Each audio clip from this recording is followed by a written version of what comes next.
a não sair fora do tema, mas pregar alguma coisa fora do texto, fui eu. O Senhor me induziu a isso. E Ele confirmou isso através de vocês. Confirmou isso através de vocês, porque eu estava relutante em meu coração. Volto a dizer para vocês com muita sinceridade. Não gosto de escolhas aleatórias daquilo que se vai falar. Se existe um texto, ele é. E esse texto que escolhido foi, trata-se de um dos temas, se eu não tivesse a permissão de dizer, quem sabe o tema mais profundo das Escrituras. O tema mais profundo. Então eu quero, se vocês me permitirem sair fora do texto, para entrar no texto que o Senhor quer, me permitem? Para que vocês me permitam isso, eu preciso de um posicionamento de vocês, no seguinte sentido: por favor, leiam o capítulo 17 de João. Eu quero dizer a todos vocês, adolescentes, que esse capítulo 17 de João, quando eu era um adolescente como vocês, faz tempo e eu me lembro. Deixa o moço terminar o assunto dele, que deve estar muito importante. A hora que ele terminar, terminou? Às vezes é importante, eu não sei, né? A gente não pode julgar. Mas às vezes é. Eu quero dizer para vocês que quando eu era adolescente como vocês, faz tempo, mas eu ainda me lembro, talvez um dos temas que mais comoveu o meu coração foi essa oração. Essa oração de Jesus. E eu não entendia a dimensão, não entendia exatamente por quê aquilo me comovia tanto o meu coração. Mas quando eu li a palavra de Jesus dizendo assim: não oro somente por estes, mas por aqueles que haverão de crer no teu nome, ali eu me vi incluído, porque é isso que o Senhor está fazendo. Ele inclui a todos nós nesta oração. Aí eu comecei a pensar, como um adolescente, olhem bem, se Jesus está prestes a morrer, se Jesus está prestes a passar pelo momento mais difícil da sua vida, e vocês sabem qual foi o momento mais difícil da vida de Jesus? Tem pessoas que dizem assim: o momento mais difícil da vida de Jesus foi a cruz. Pois eu vou decepcionar você se você pensa isso. Não foi a cruz. O momento mais difícil de Jesus foi quando ele orava ao Pai, e era o seu último momento, olhe bem, o seu último momento de comunhão plena. Quando ele saísse dessa oração, ele adentraria ao Getsemane, e ali no Getsemane ele tomaria para si um cálice, que simbolizava um pacto de morte e não de vida. Morte e não de vida. Dentro daquele cálice que era oferecido para Jesus, não estava o pecado de um homem. Um pecado de um homem traz separação entre Deus e o mesmo, entre Deus e o homem. Não era um pecado, eram todos os pecados de toda a humanidade ali. Eram os meus, os teus, os nossos pecados, tudo estava ali, sendo oferecido para Jesus. E naquele momento profundo de angústia, porque Jesus sabia que a partir do momento que ele tomasse aquele cálice, o salmista declarando o que Jesus faria, dizendo: eu sozinho pisei o lagar, ou seja, ninguém estava comigo. A partir daquele momento Jesus estaria só, para vencer todos os obstáculos da morte a partir daquele momento. Se eu tivesse que dar uma explicação teológica que não vem ao caso, mas eu acho que a função do pregador é simplificar o que é complicado, eu diria para vocês o seguinte: cada vez que nós mencionamos a palavra morte, às vezes há uma confusão na nossa mente, porque somos humanos, porque reconhecemos a vida como aquilo que vemos, e essa não é a realidade bíblica. A realidade bíblica mostra que a morte é sinônimo de pecado, que é sinônimo de separação, ou seja, morte, pecado, separação é a mesma coisa, são palavras sinônimas. O que quer dizer isso? Quando o homem está ligado com Deus, ele tem vida. Quando ele se desliga de Deus, ele é morto, ele tem morte, ele morre. Então a morte é desligar-se de Deus. Isso é estar morto, ainda que se respire, ainda que se veja, ainda que se ouça. Mas não existe vida de fato, porque a vida ela é eterna. Não existe vida passageira. Isso não existe. A vida, ela é eterna. O que não for eterno não é vida. E é isso que Jesus veio trazer para nós, vida eterna. Só que no Getsemane, nessa decisão de Jesus de tomar sobre si o pecado da humanidade, ele estava declarando naquele momento a sua aceitação, ou seja, ele aceitava morrer. Ele aceitava o pecado de todos os homens sobre ele. E a partir do momento que ele o fizesse, ele estaria oficialmente desligado do Pai, morto. A gente diz, a Bíblia diz, Jesus morreu na cruz. Irmãos, Jesus consumou a sua obra na cruz. A sua morte começa no Getsemane. Quando ele toma daquele cálice, a ponto de ele dizer, e Lucas, o médico, registrar, que o seu momento foi tão angustiante por saber o que ele haveria de viver, ou seja, estar pela primeira vez na eternidade separado do Pai, coisa que ele nunca havia vivido. Naquele momento de decisão, Lucas, o médico, registra, a sua angústia foi tanta, que o seu suor transformava-se em sangue, de tanta aflição, e ele pedia para o Pai, escute bem, Pai, se possível for, passa de mim esse cálice, e concluía esta oração, que a gente não sabe quanto tempo durou, ele dizia, mas que não seja feita a minha, mas sim a tua, escutem bem, não a minha, mas a tua vontade, por quê? Porque pela primeira vez Jesus tinha uma vontade diferente da do Pai. A vontade de Jesus era escapar-se daquela situação. Ele rogou ao Pai por 3 vezes. E disse, Pai, se existe uma possibilidade de evitar isso, eu te suplico, passa de mim esse cálice. E o Senhor, calado. Parece interessante, né? Diante do cálice, Jesus calou, Deus calou-se. E Jesus teve que responder com decisão profunda, 1, 2, até que na 3ª vez ele disse, seja feita a tua vontade. E naquele momento tudo terminou, a história termina ali, do rogo, da oração, do clamor de Jesus, quando Jesus se levanta daquele lugar, pela última vez, escutem bem, pela última vez, Jesus tomou posse da sua natureza divina. Quando os homens se aproximaram de Jesus para tomá-lo, e ele perguntou, a quem buscais? E eles disseram, a Jesus o Nazareno. Ele proferiu, eu sou. Quem é esse eu sou? É o grande eu sou que se revelou a Moisés. Quem é esse eu sou? Eu sou o caminho, eu sou a verdade, eu sou a vida, eu sou o bom pastor, eu sou o que desceu do céu, eu sou, pela última vez ele se revela como eu sou. Aqueles homens caem por terra e ele disse, terminou, ninguém toma a minha vida, eu mesmo a entrego, leve-me, terminou. Naquele momento, Jesus desceu do Getsemane, irmãos, não para ser vitimizado por açoites.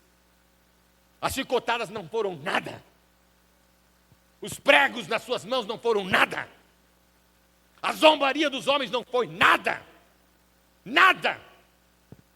O que doía em Jesus foi um momento em seu grito profundo na cruz. Elohim, Elohim, lama sabachthani. Que quer dizer, Deus meu, por que me desamparastes? Era ele sozinho pisando o lagar, por amor a você, por amor a mim, por amor a nós, aleluia. Quando a hora 9, você não vai ler em nenhum lugar que Jesus morreu, você vai ler que ele expirou. Quando ele grita em bom e alto som, nas tuas mãos entrego o meu espírito, pois tudo está consumado, aleluia. Ali tudo terminou. A cruz foi a consumação de alguma coisa que se iniciou no coração de Deus, obviamente, no ministério de Jesus, obviamente, mas na sua parte final, no Getsemane. E esta oração de Jesus, no capítulo 17, é a oração que antecede o Getsemane. Por isso é importante quando a gente lê essa oração, e eu vou deixar aqui para vocês uma dica teológica. Para quem acha que teologia é coisa para os doutores e assuntos escondidos, não. Eu digo a vocês isso, se alguém perguntar a você, onde começa a Bíblia? Eu quero ler a Bíblia desde o princípio. O que é que você vai responder? Vamos dizer alguém aí. Aonde? Aonde começa a Bíblia? Pronto, obrigado pelos corajosos que responderam Gênesis. Porque é o que a gente pensa. Mas na verdade não. O Gênesis começa falando da criação. Mas João começa falando antes da criação. Ele diz, no princípio era o verbo. E o verbo era Deus. E o verbo estava com Deus. Olha bem, capítulo 1 de João é antes de Gênesis 1. E agora você pergunta, de onde veio a revelação de João 1? Sabe onde foi? No tema que vocês escolheram. No capítulo 17 de João. Onde João teve essa revelação? Ali pertinho de Jesus, ouvindo esta oração, quando Jesus dizia, Pai, devolve-me a glória que eu tinha, antes que o mundo fosse fundado, antes de toda ele ouvia. Ele só escreveu do que ele ouviu. Ele falou do que ele sabia. Capítulo 17 de João, irmãos, é o coração da Bíblia.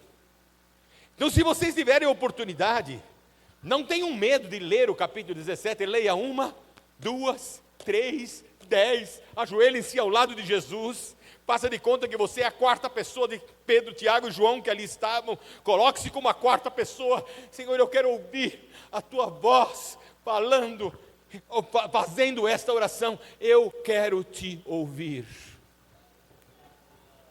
Capítulo 17 de João, é maravilhoso, e eu falei que não ia falar dele hoje, por isso eu não estou falando, apenas deixei para vocês esta pinceladinha, guardem-no, leiam, experimentem fazê-lo.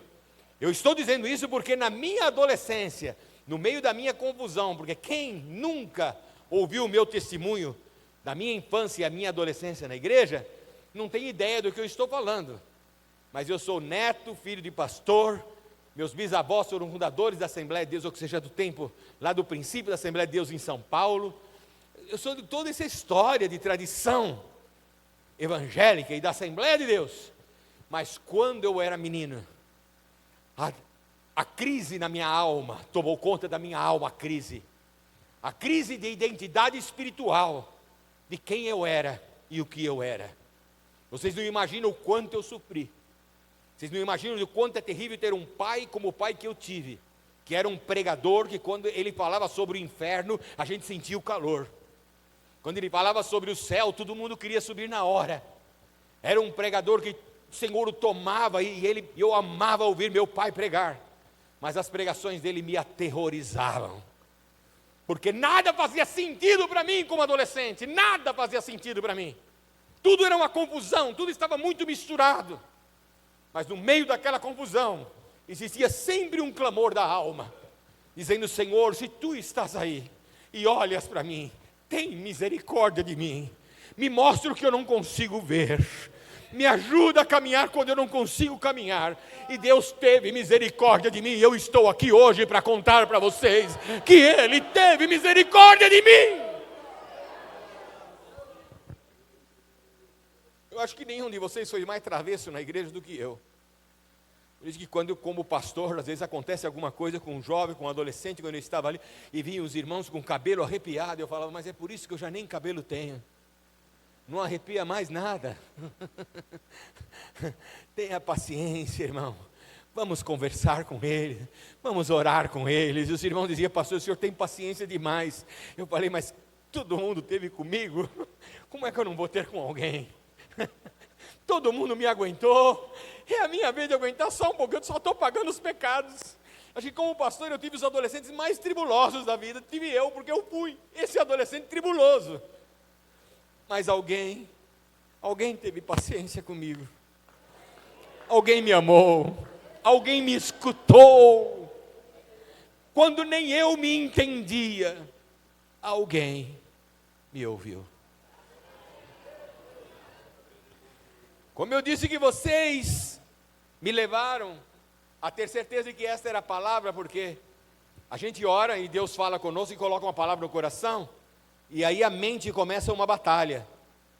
Porque eu, sabendo o tema que vocês tinham, e a forma como eu gosto de me comportar em um congresso e manter-me no tema, eu me resisti, e aí quando eu já tinha acabado, a minha resistência estava quase minada durante o culto aqui com vocês, aí de repente vocês me inventam de cantar esse hino, não inventa nada, né? Jesus que dirigiu, e vocês cantaram esse hino, esse último hino, eu falei, Jesus, eu me rendo, acabou. É isso mesmo, e terminou. Capítulo 4 do Evangelho segundo escreveu São Marcos, por favor.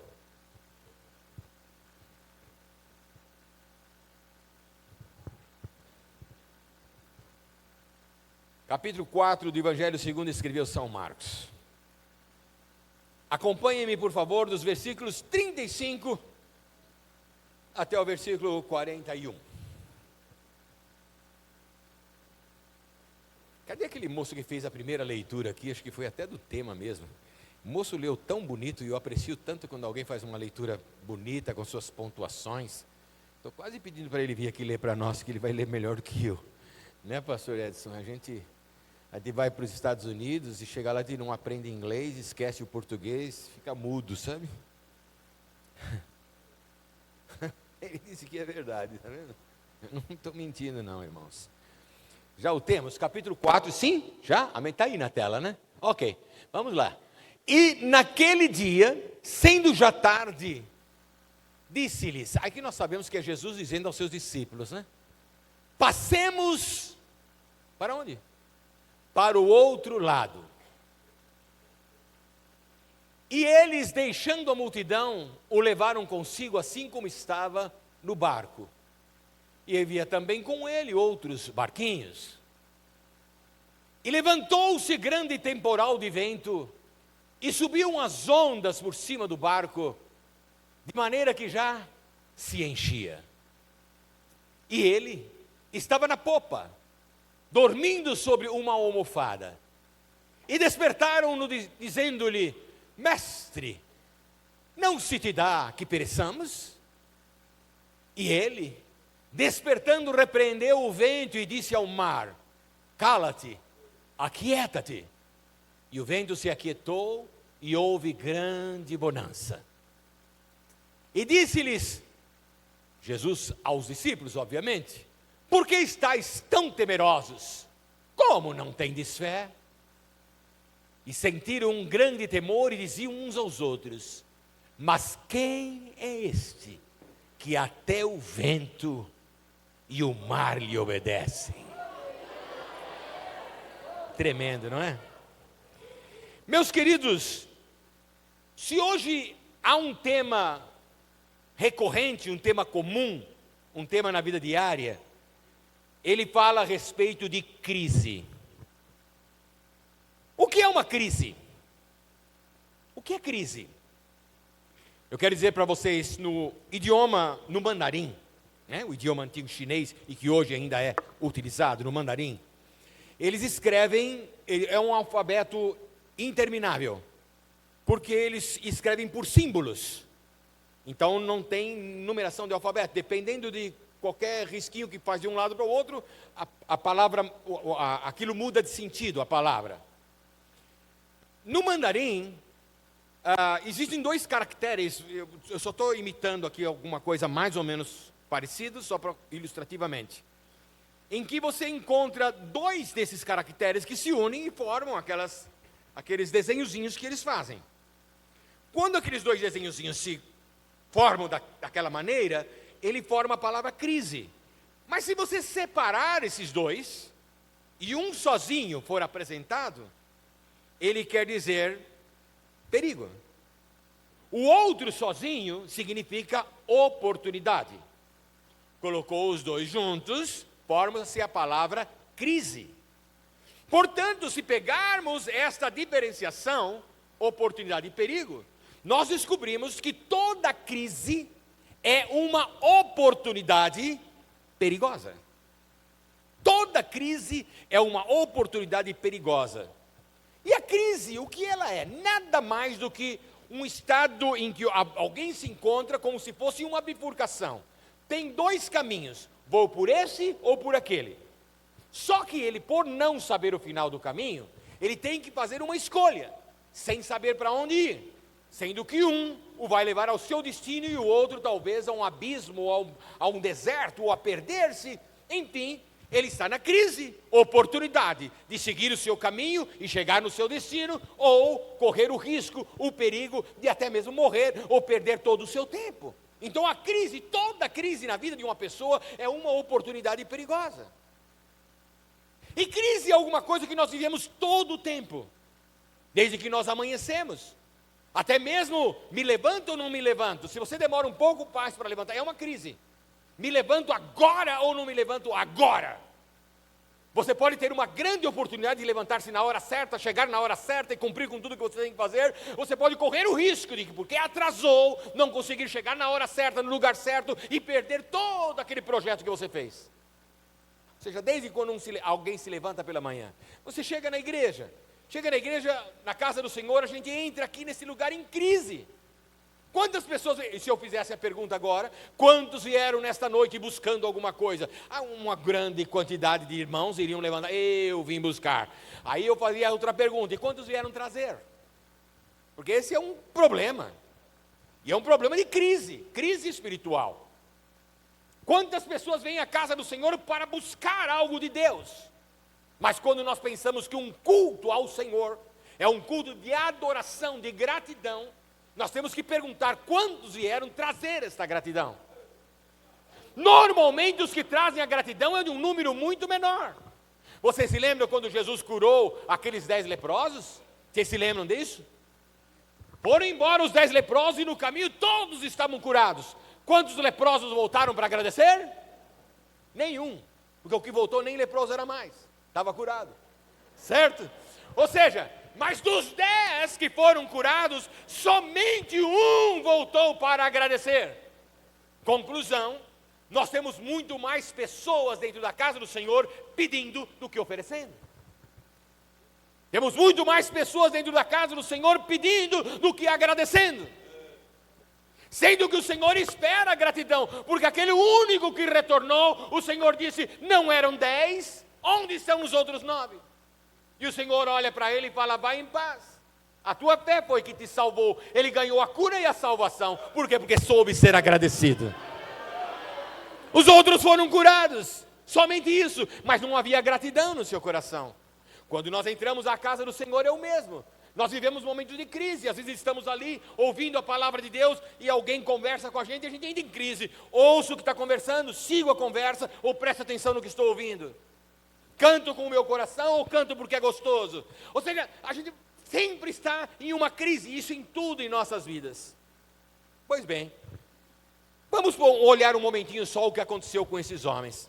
Nós já lemos o texto, mas vale a pena repetir alguma coisa. Jesus disse, vamos atravessar para o outro lado. E eles entraram no barco, a história nós já lemos, e quando estão lá em alto mar, aqueles homens, observem bem, acompanhem o raciocínio, aqueles homens que eram conhecedores de mar, porque quase em sua totalidade eram pescadores, entendiam de mar, entendiam de embarcação, de repente se encontram em uma situação atípica.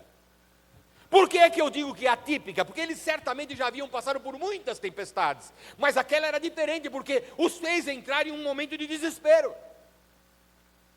O vento começou a soprar tão forte, era um fenômeno natural, e o mar começou a levantar-se, e a Bíblia diz que eles começaram a se apavorar, mas eles sabiam o que fazer, eram pescadores, eles sabiam o que fazer. Reme para cá, reme para lá, levante vela, baixe vela, faça isso, faça aquilo, cada um tinha uma opinião para dar, até que chegou um determinado momento, em que eles disseram, a coisa aqui está séria, está pior do que as anteriores. Por quê? Porque um barco, irmãos, enquanto ele está flutuando sobre as águas, é uma história. Quando a água que deve estar do lado de fora começa a entrar para dentro, é outra história. E a Bíblia nos narra, Marcos narrando isso, disse que repentinamente eles perceberam que a água começou a invadir o barco. E quando a água começa a invadir o barco, esses homens que já estavam em crise naquele momento, ou seja, descanso ou não descanso, faço ou não faço, isso, aquilo, mas crises naturais, corriqueiras, de repente, eles entram em uma crise, escutem bem, eles entram em uma crise existencial. Para eles o assunto ali era vida ou morte. Se o barco permanecesse flutuando, eles viveriam. Se a água continuasse entrando no barco, eles morreriam. Eles sabiam disso, eles conheciam isso. Quando eles estavam nessa situação crítica na sua vida, alguém diz assim: ei, mas o mestre está aqui no barco. Aí é que começa de fato a história. Eles vão procurar Jesus. E as palavras que ele dizem a Jesus é essa: Senhor, o Senhor aí dormindo, o Senhor não se importa que a gente morra? Irmão, sabe que tem muita gente que ora falando com Jesus como que se Jesus não soubesse do que se trata?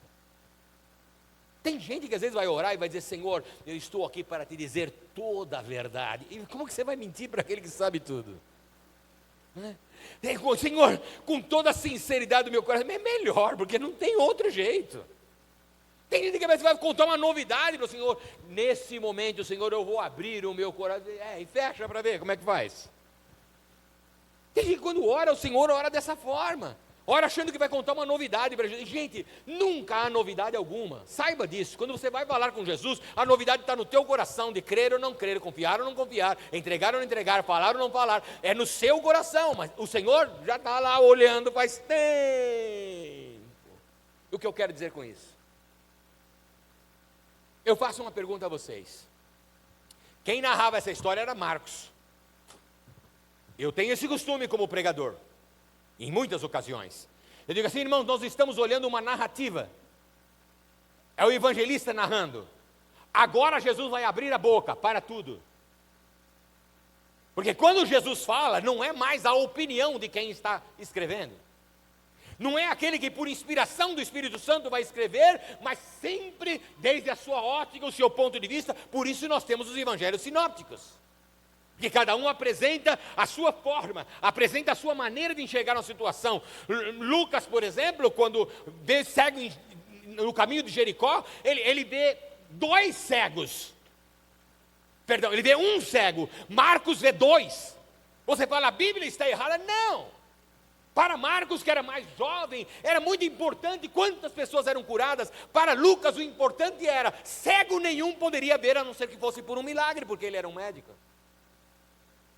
Ou seja, dependendo do ponto de vista daquele que estava escrevendo, ele coloca ênfase em uma coisa ou em outra. Marcos aqui descreve isso dessa forma. Ele vem trazendo e diz assim: e o mestre estava na popa dormindo. Marcos abriu uma exceção para que você e eu usemos o raciocínio sem sair do texto, sem conflitarmos com o texto. Qual é? A pergunta é a seguinte: eu não sei se vocês já tiveram a oportunidade de ver uma pessoa que começa a ficar com sono, ele está muito cansado e de repente ele dorme. Tem um irmão aqui, eu acho que é Nikkei? É Sansei? Nikkei? Nikkei? Nisei? Sansei. Já esteve no Japão? Ah, ok, obrigado. Que bom que ele vai confirmar o que eu vou dizer aqui. Você acredita que eu sei mais de Japão do que ele, sem saber nada dele, hein? É porque eu trabalhei muito no Japão, você sabe, né? Trabalhei muito no Japão. Irmão, o Japão é uma das coisas interessantes que tem no Japão é o seguinte: o japonês entra no trem, todo mundo sentado. Todo mundo que estiver sentado, ele faz uma de duas coisas, dificilmente faz uma terceira. Ou ele lê um livro onde ele coloca uma capa para que ninguém saiba o que ele está lendo, ou ele lê, ou ele... Pronto, é claro, só falar. Dorme. Ele só tem duas opções, ou ele lê ou ele dorme. Agora, não é só o japonês sentado que dorme, não. O japonês em pé, irmãos. Isso é o que me impressionava. Esse irmão viu isso aí ou não? Ele se pendura naquele negócio, irmão, e o trem percorre grandes distâncias, e ele vai pendurado, e ali ele dorme, irmão, que baba de dormir, irmão. Ele dorme. Chegou na estação dele, ele acorda. Até hoje eu não entendi como é que o japonês acorda na estação dele roncando, irmãos. Estou falando alguma coisa errada ou não? O irmão já viu isso ou não? Viu isso? Eu ficava impressionado, eu ficava falando, esse japonês vai perder, esse aí vai, na hora, pá, ele acorda, eu não entendo, até hoje eu não entendi. O que acontece, qual é a luzinha, se ele tem um negocinho lá, mas ele acorda na hora e desce na estação certa, é impressionante. Agora veja bem, Jesus, segundo eles, está na popa, dormindo. Então eu já vi gente com um trem balançando, dormir. Eu já vi, tudo balançando e ele dormindo. Não sei se vocês já viram, e ali o barco estava balançando e muito. Segundo problema, era uma gritaria enorme, porque eu não imagino aqueles discípulos, dentro do barco quase afundar e começar, você por gentileza poderia colocar o remo para cá? Você poderia? Não, era uma gritaria lascada, né? Grita, pega, lança a corda, puxa daqui, faz de lá aquela gritaria. Você já esteve em algum ambiente onde todo mundo gritava e alguém continuava dormindo? Você conhece alguém que consegue fazer isso? Está vendo, eu já estou vendo alguém dizer assim que sim, eu também. Eu já vi gente que no meio de grito, de barulho, dorme e dorme. Vamos ver uma terceira possibilidade. Qual é a terceira possibilidade? Veja bem, o primeiro é aquele que balançando dorme, aquele que gritando dorme. Agora vamos à terceira possibilidade. Os dois eu já vi. O terceiro que eu nunca vi na minha vida, vocês vão me dizer se viram ou não, é o seguinte: você já viu alguém estando dormindo e de repente alguém chega com água e joga água nele, um balde d'água, e ele continua dormindo? Esse é o único que eu nunca vi. Eu já vi com barulho, eu já vi sacudindo, eu já vi tudo, menos com água na cara. Jogou água, ele acorda. E a Bíblia nos diz que a água entrava e Jesus estava onde? Consequentemente, água em Jesus. Então aqui a gente começa a pergunta. Marcos disse, ele estava dormindo na popa. Ele estava, mas será que ele continuou dormindo, mesmo depois da água? Para mim, irmãos, a gente pode até perguntar para Jesus, ou para Marcos, chegar no céu, Marcos, como é que foi esse assunto? Ou para Jesus mesmo, né? Quando chegar no céu. Mas, irmãos, para mim que Jesus já tinha acordado há muito tempo. Jesus só estava ali quietinho, observando a ação daqueles discípulos que diziam ter fé nele, confiar nele. E aquela gritaria, aquela coisa, isso, aquilo, e Jesus ali deitado. De repente alguém sacode Jesus, o senhor não vê o que está acontecendo? Jesus levanta e fala, eu acho que quem não está enxergando direito é você. Eu acho que quem não está entendendo o que está acontecendo aqui é você. Porque tem gente que pensa que o Senhor perde o controle das situações.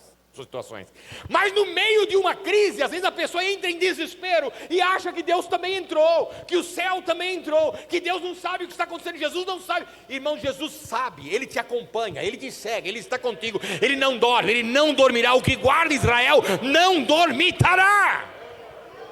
Não, aquele que te guarda. No meio daquela crise, olha o que aconteceu com esses discípulos. 3 coisas, guarde bem o seu coração. No meio da crise, a gente precisa se lembrar. Eu ouvi alguém aqui subir e dizer para os jovens assim: tenha cuidado quando lá no teu colégio, lá fora da igreja, você é confrontado. E aquele momento é um momento de crise para você. O que é que você faz, como é que você reage diante dessa situação. E isso serve para todos nós. Em qualquer situação que nós estejamos vivendo, o Senhor nos ensina o que é que devemos nos lembrar quando entramos em uma crise, seja ela uma crise em trabalho, seja ela uma crise emocional, seja ela uma crise existencial, seja o que for. Quando estivermos em crise, existem 3 coisas, 3 lições que nós aprendemos aqui. A primeira delas é que você ou eu nunca devemos nos esquecer das promessas do Senhor. Qual promessa, pastor? Você leu comigo. Jesus olhou para os seus discípulos e disse para eles assim: passemos para onde? Passemos para o outro lado. Jesus nunca disse: vamos ver até onde dá. Se a tempestade não atrapalhar, se o inimigo não se meter, se alguém não se intrometer, vamos ver o que podemos fazer. Jesus disse: passemos ao outro lado. E quando Jesus diz é do outro lado, Ele quer dizer do outro lado. Não importa o que esteja sucedendo no meio do caminho, as suas promessas jamais falharão. As suas promessas jamais falharão. As suas promessas jamais falharão. Poderão passar céus e terra, mas as minhas palavras não passarão. Aleluia. No meio de qualquer crise na sua vida, lembre-se das suas promessas. Qual foi a segunda coisa que os discípulos esqueceram em um momento de crise existencial, que é a mais extrema? Vamos morrer. O segundo P, o primeiro P, eles se esqueceram da sua promessa. No segundo P, eles se esqueceram da sua presença. Jesus, o barco vai afundar. Jesus, espera um pouquinho. O barco vai afundar? Vai. Vocês se esqueceram quem está dentro dele? Barco onde está Jesus não afunda, irmãos. Vida onde está Jesus não sucumbe, irmãos. Família onde está Jesus sobrevive, irmãos. Vida onde está Jesus, ela floresce, porque a presença de Jesus garante a diferença. Aleluia. Se você por um acaso está caminhando nesta vida sem a segurança da presença de Jesus no teu coração, ou se você sente que errou diante de Deus, que pecou diante de Deus, e que talvez o Senhor se afastou de você, saiba de que Ele nunca se afastou, você se afastou dEle, e esta pode ser uma noite de você resolver esse assunto, e sair daqui nesta noite com a certeza, de que a sua promessa permanece firme na tua vida, a sua presença caminhará com você, em todo e qualquer lugar onde for, Ele estará ao teu lado, e se o Senhor é por nós, quem será contra nós? Aleluia. Vamos lá? No meio da sua crise, você não deve se esquecer o primeiro P, o que quer dizer a sua promessa. Segundo P, a sua presença. Vamos de novo? No meio da crise, nunca se esqueça das suas. Segundo, nunca se esqueça da sua. E por último, irmãos, o que para eles era o fim do mundo, era o fim da linha, era o fim de todas as coisas. Jesus apenas se levanta, olha para o vento e para o mar e disse: aquieta-te. E tudo se acalmou. Nunca se esqueça da sua promessa, nunca se esqueça da sua presença, e jamais se esqueça do seu poder. Quando o Senhor abre a sua boca, tudo muda, circunstância muda, situações mudam, tudo muda. Quando Ele abre a sua boca e diz: é assim que eu quero. Não existirá alguém que poderá intervir em sua vida. Se você caminhar pelas estradas desta vida, sendo você um adolescente, um jovem, meu irmão, minha irmã, seja quem for, um obreiro que estiver aqui nesse lugar, que talvez tenha enfrentado crises e crises profundas na sua vida, que tenha apavorado o seu coração, feito entrar em situação de pânico, em situação de angústia, em depressão, e seja o que for, neste momento lembre-se, o Senhor que te prometeu que você vai chegar do outro lado, Ele vai te levar até o outro lado. Esse Senhor prometeu que não vai te deixar. Ainda que você se sinta a pessoa mais solitária do mundo, o problema não está nele, a ausência não é dele, somos nós que não conseguimos enxergar aquilo que é a realidade da sua presença em nós, porque Ele: nunca te deixarei, nem te desampararei. E por fim,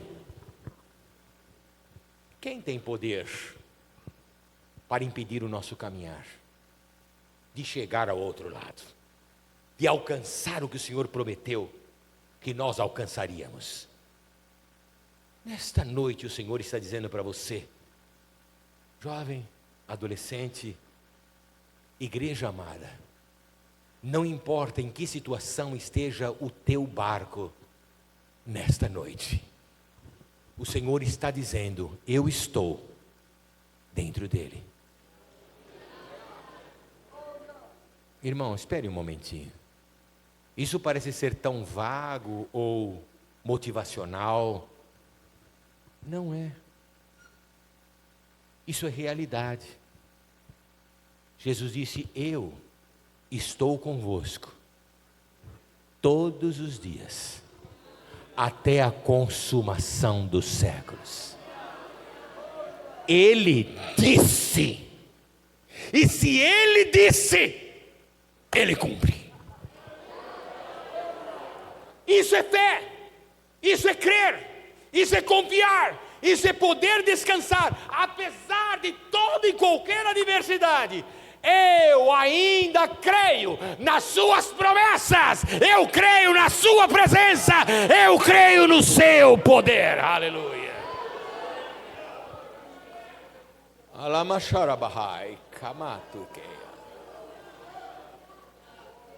Nós vamos orar nesta noite. E se existe alguma coisa que o meu coração deseja que você viva, é a realidade da tua fé. É não ter que escutar o que Jesus disse para esses homens, disse, por que estáis tão temerosos? Como não tendes fé? Eu aqui, eu já ensinei, eu já falei, eu já mostrei, vocês não conseguem ter fé. E quando eles viram o milagre do Senhor, a resposta foi essa, assombrados, quem é este, que até o vento e o mar lhe obedecem? Quem é ele, irmãos? É o teu Jesus, é o teu Senhor, é o teu Salvador, é o teu ajudador. Ele está aqui nesta noite. E nós concluiremos esta palavra com um desafio. E o desafio é tão simples. Onde mesmo nós estamos? Olha, irmãos, a realidade. Estamos na casa do Senhor. E o Senhor está aqui. Hoje existem alguns jargões que os evangelistas utilizam, é até bonitinho, né, quando eles falam, o Senhor está na casa, novidade, a casa é dele. Eu nunca entendi esse negócio, eu já ouvi isso aí, mas eu não entendo. Ele está na casa, sério? Isso eu já sabia. Agora, será que eu estou? Porque tem gente que vem, mas não está. Tem gente que vem, mas não está, mas ele está. Você crê que ele está aqui? Por que é que você crê? Olha, os adolescentes cantaram, viu como vocês me desafiaram hoje? Ele está aqui não é por causa de um arrepio, não é por emoção, não. Ele está porque Ele prometeu. Ele disse eu estou, e se Ele disse eu estou, Ele está. E se o Senhor está aqui nesta noite, coisas haverão de acontecer. Libertação, transformação, porque Ele quer fazer isso. Porque Ele está na casa. Amém? Que Ele está na casa? Amém, irmãos? Quando alguém vai dizer, Ele está na casa, você já pensa no coração, que novidade, eu já sabia. Ele está, porque a casa é dele. Mas agora eu também estou na casa com Ele. E nós vamos orar nesse momento. E claro, coitadinho do pregador. O pregador não sabe absolutamente nada sobre a sua vida, nem te conhece. Não sabe as crises que você pode estar passando no teu colégio, crise emocional, crise sentimental, ou até mesmo crise existencial. Alguém, quem sabe, já pensou tantas vezes, para que mesmo que eu vivo, era melhor eu não nascer, ou é melhor eu morrer.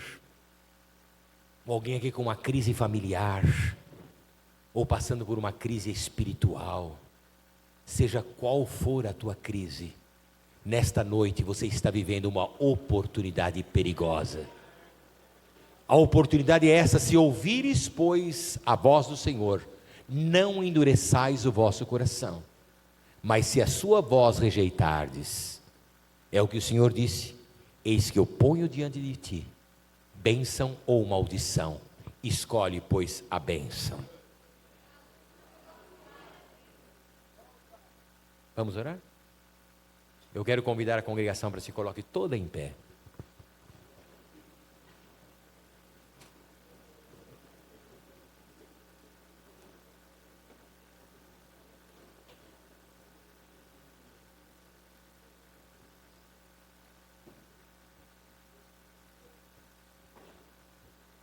Passemos para o outro lado. Eu não vou te deixar na metade do caminho. Eu garanto que você vai chegar do outro lado. A minha presença te garante isso. E o meu poder sela esta verdade. Aonde nós estamos? Na casa de quem? Na casa do Senhor. Cantamos bonito, não foi? Graças a Deus, lindo, maravilhoso. Um deleite ouvi-los cantar. Mas Jesus nunca disse: a casa do meu Pai será casa de canção. O pregador pregou, não foi? Ele até se esforçou para entregar tudo aquilo que estava em seu coração. Mas Jesus nunca disse: a casa do meu Pai será chamada a casa de pregação. Mas ele disse: a casa do meu Pai será chamada a casa de Halamatai.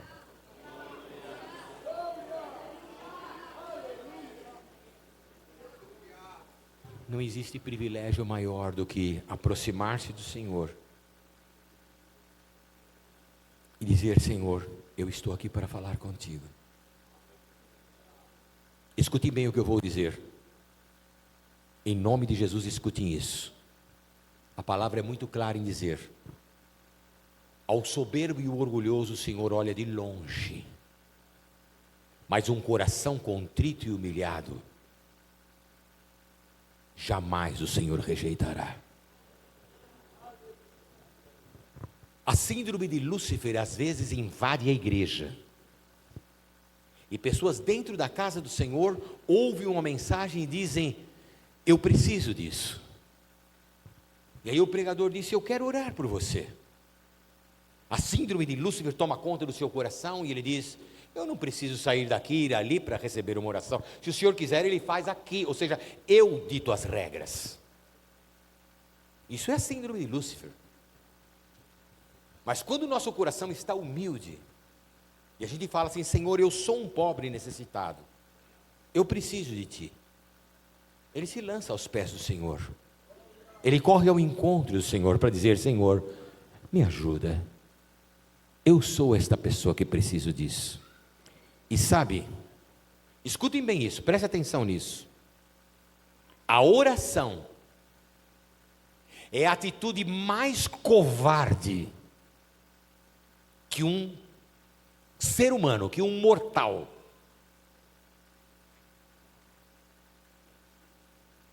pode fazer. A oração é a atitude mais covarde que um mortal pode fazer. Oração? Quem ora é covarde, pastor? É. A única pergunta que a gente tem que fazer é: aos olhos de quem? Porque quando um crente ora, Deus olha dos céus e fala: meu filho. Não fala covarde. Fala: é minha filha. Está buscando por mim. Quando um irmão vê alguém orando, fala: está humildemente buscando o Senhor. Então não é covarde diante dos homens, não é covarde diante de Deus. Mas quando o inferno te vê orando, o inferno fala: deu ruim, ele acabou de se unir ao Todo-Poderoso, aqui eu não tenho mais lugar. É covardia! Porque enquanto você tenta sozinho, o diabo sabe que tem chance. Mas a hora que você se une ao Todo-Poderoso, o diabo fala: deu ruim, perdemos, vamos embora, acabou.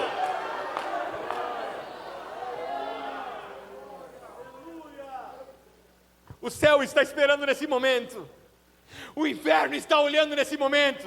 E eu convido você, sai do teu lugar e vem até aqui à frente e dizer: Senhor, eu preciso dessa tua ajuda, eu preciso vencer as minhas crises, eu preciso superar, eu quero chegar ao outro lado, eu preciso sentir a tua presença, o teu poder na minha vida, faça-o por mim, Senhor. Sai do teu lugar e vem em nome de Jesus. Eu preciso disso na minha vida, eu preciso disso no meu relacionamento, eu preciso disso na minha casa, eu preciso disso na minha família, eu preciso disso, Senhor, nos planos que parecem estar sendo se destruídos na minha frente. Me ajuda, Senhor, eu preciso humildemente, eu venho a tua presença para dizer: eu preciso de ti, Senhor. O inferno está olhando agora, os céus estão olhando agora, nós estamos vendo agora, e você toma a tua atitude. Lembre-se, o soberbo e o orgulhoso o Senhor olha de longe, mas um coração contrito, um coração humilhado, jamais Jeová rejeitará. Sai do teu lugar com humildade e diga: Senhor, em mim mesmo eu não posso, eu não tenho forças, eu não consigo, eu não tenho a capacidade, eu não tenho as respostas, mas eu estou aqui para que tu me ajudes, Senhor. Alabadabashai. Você que está aqui na frente, por favor, olhe para o chão. Se você puder dar 3 passos à frente, faça isso para que os demais possam vir. Venha para frente, por favor, 3 passos para frente. 3 passos, 3, 1, 2, 3. Mais 3, 1, 2, 3. Venha bem pertinho, para que aqueles que quiserem vir, venham, venha. Olha que coisa bonita, adolescentes que reconhecem a sua necessidade do Senhor. Saia do teu lugar, vá dizer para Deus: Senhor, eu preciso disso, me ajuda, Jesus. Às vezes me parece que tudo acabou, eu preciso da tua ajuda, Jesus.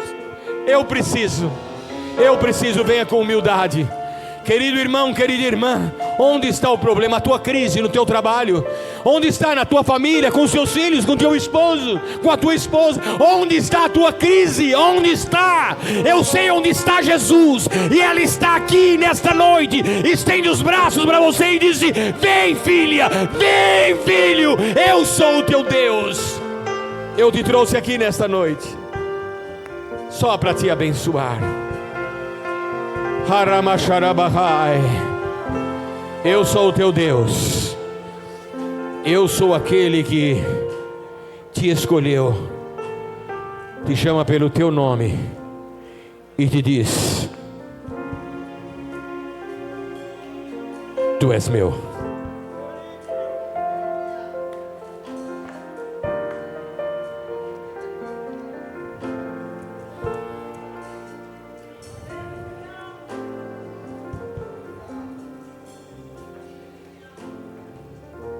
Feche os teus olhos diante do Senhor e abra o teu coração. Ó Deus,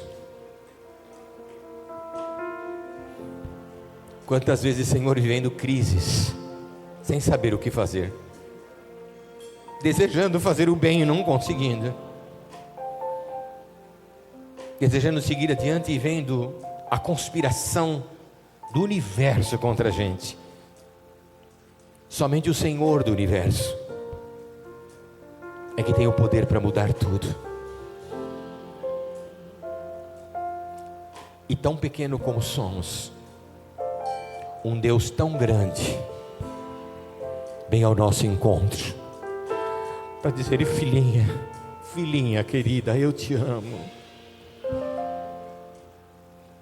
Filhinho querido, eu te comprei por preço tão alto.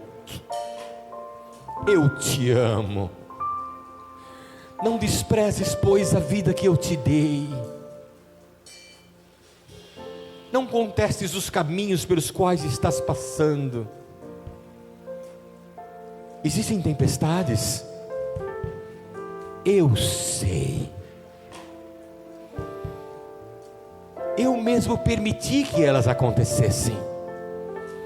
Eu poderia ter evitado tudo isso, mas você não entenderia a grandeza do meu amor, da minha compreensão, do meu cuidado cuidado por você se você não chegasse até onde chegou. Sabe, Satanás planejou há muito tempo destruir a tua vida, mas ele não conseguiu. Você está aqui hoje com vida, porque o Senhor te guardou. Ele te trouxe até aqui, para dizer: se até aqui você chegou, até lá você também chegará.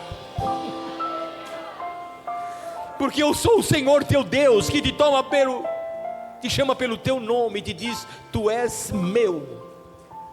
Ainda que o teu pai e a tua mãe te desampararem, eu não te desampararei. Queridos, eu nunca vi Deus falar e não cumprir. Se Ele falou com você nesta noite, acredite, é fim de linha para o inferno.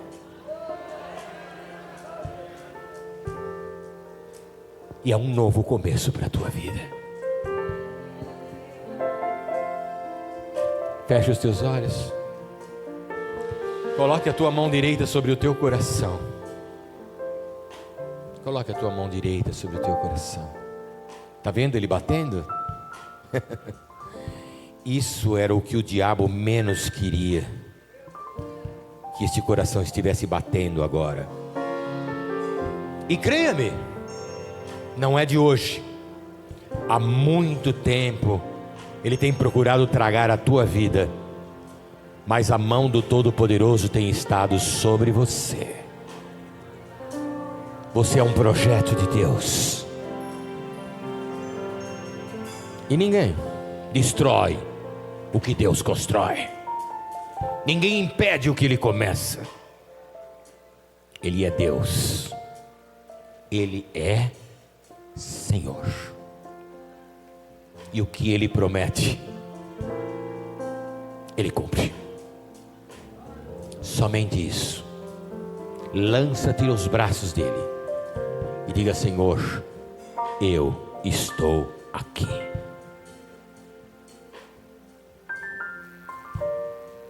Antes de orar, eu quero contar para vocês uma história que aconteceu na cidade de Nova York, e essa história é real.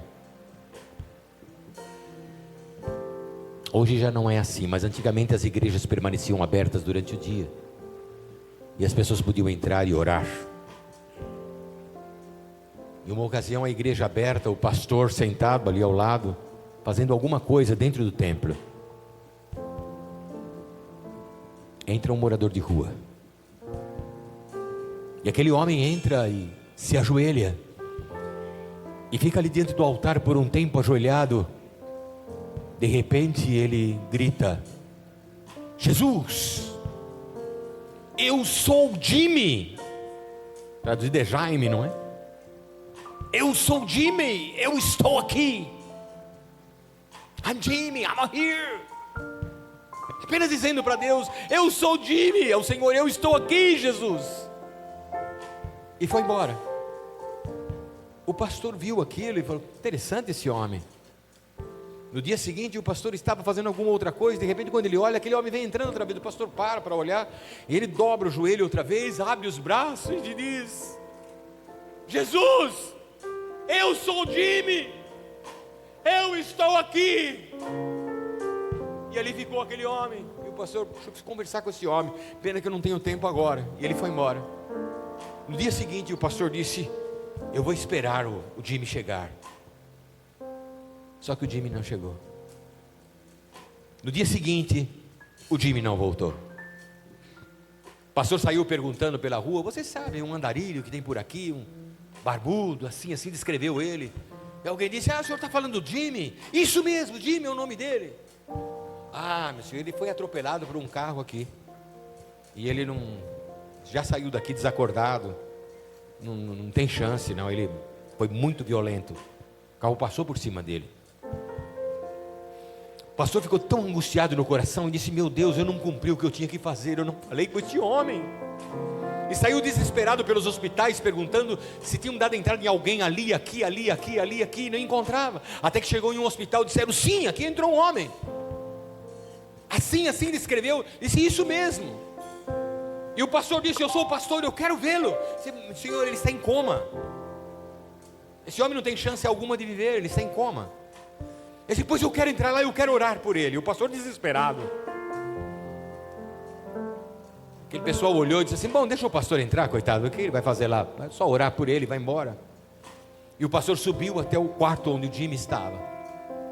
Quando o pastor entrou, o Jimmy deu um pulo e olhou para o pastor, disse: pastor, o senhor está aqui. E o pastor feliz disse: Jimmy, que bom te encontrar. Ele disse: pastor, que bom que o senhor entrou aqui agora. Eu tenho uma coisa para contar. Ele disse: o que foi? Ele disse: pastor, eu não sei o que aconteceu comigo, mas de repente eu estava deitado aqui nessa cama e eu não sei o que aconteceu comigo. Estou todo aqui enfaixado. Mas sabe, pastor, não faz muito tempo uma luz resplandeceu e alguma coisa entrou por essa janela. E quando entrou, parou-se um homem diante de mim e disse: Jimmy, eu sou Jesus, eu estou aqui, aleluia.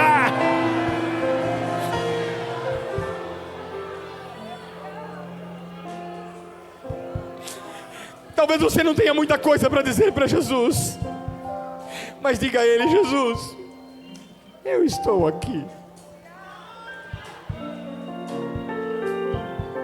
Eu estou aqui. Feche os teus olhos. Nós vamos orar, nós vamos falar com Deus. E eu vou pedir que você repita as palavras que eu vou dizer em voz alta. Eu não vou orar no seu lugar, apenas quero orientá-lo em oração. Nós vamos falar com Deus, só isso. Olhos fechados, por favor. Pense em Deus agora. Pode só um minutinho a música, só um segundinho, depois vocês entram outra vez. Tão gostoso, né, irmãos? Mas preste atenção, feche os teus olhos agora. Pense em Deus, só em Deus. É você e Ele. Pronto? É você e Ele. É íntimo. É entre vocês dois, mais ninguém. Repita depois de mim em voz alta. Diga: Senhor meu Deus, eu te agradeço pelo privilégio que me destes de eu estar aqui nesta noite.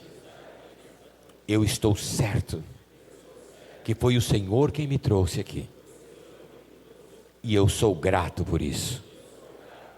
Estou diante de Ti, Senhor, para em primeiro lugar pedir-te perdão pelos meus pecados. Eu bem sei, Senhor, quer em palavras, obras ou pensamentos, eu tenho falhado contigo, mas humildemente eu te peço, perdoa-me, Senhor. Agora, Deus, estando na tua presença, eu quero declarar de todo o meu coração: eu creio no teu perdão, porque eu o recebi de coração. E agora escute, Senhor, o que eu quero te dizer. Apesar da minha fraqueza, apesar da minha incredulidade, eu te amo, Senhor. Tem misericórdia de mim.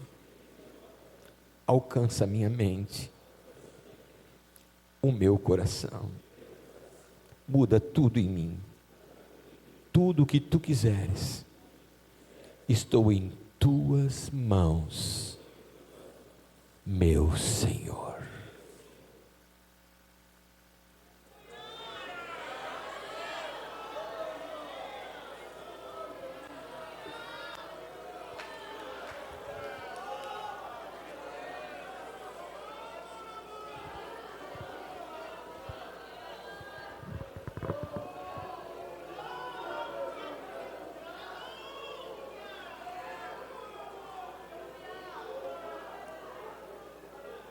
Dê um abraço na pessoa que está ao seu lado e fala: você não está só. Você não está só. Você não está só. Você não está só. Você não está só. Você não está só. E maior é aquele que está contigo do que aquele que está no mundo. Aleluia!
Presente que Deus enviou para nós. Até o vento se cala para ouvir tua voz. Posso clamar, eu acredito que eu não vou naufragar.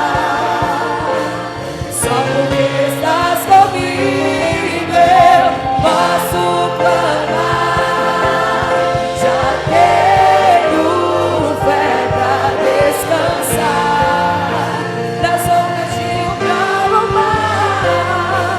Se eu posso clamar, Mestre, vem me ajudar. Filho pródigo,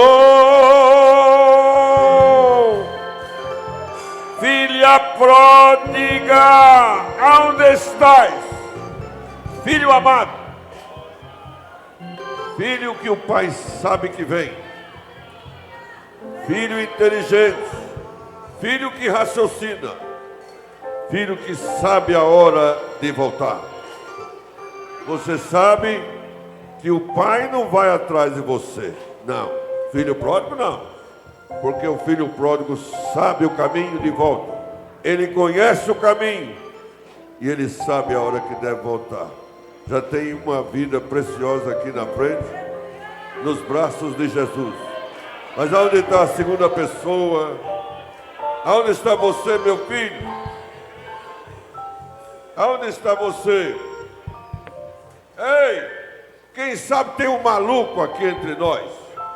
Você que anda radiado por aí, cheirando uma carreirinha de pó ou enrolando um baseado, eu quero lhe dizer que eu também, um tempo atrás, na minha juventude, eu achava que todo mundo era trouxa e só eu que era esperto.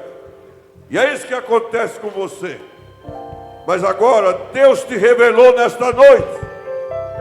Se você está aqui, maluco, sai do seu lugar e venha, porque Jesus quer te resgatar, te salvar e te libertar agora. Aonde está você? Tem mais alguém? Sai do seu lugar e venha. Venha logo. Nós não podemos esperar mais. Ouça bem. 3 coisas que vão e não voltam mais. A primeira, uma palavra depois de proferida. A segunda, uma pedra depois de atirada. E a terceira, uma oportunidade depois de perdida.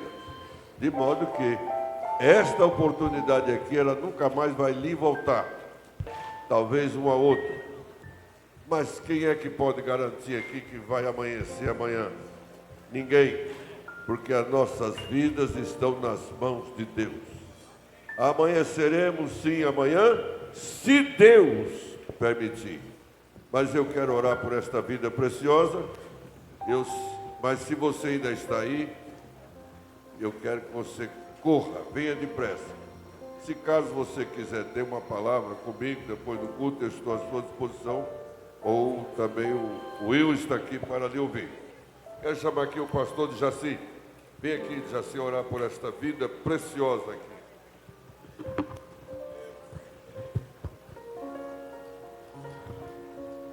Glória a Deus. Estenda suas mãos para cá.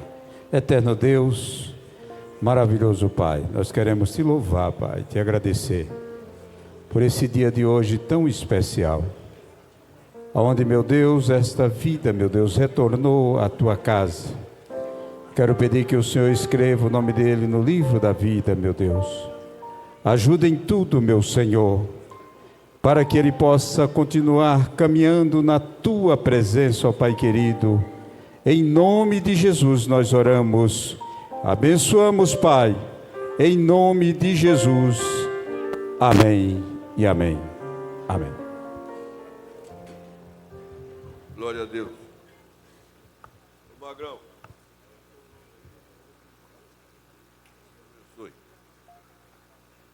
Cadê? Eu quero ver o creio. Isso, adorando a Deus com mais um hino. Nós não vamos para casa porque queremos ouvir mais um hino com este conjunto maravilhoso que é o creio.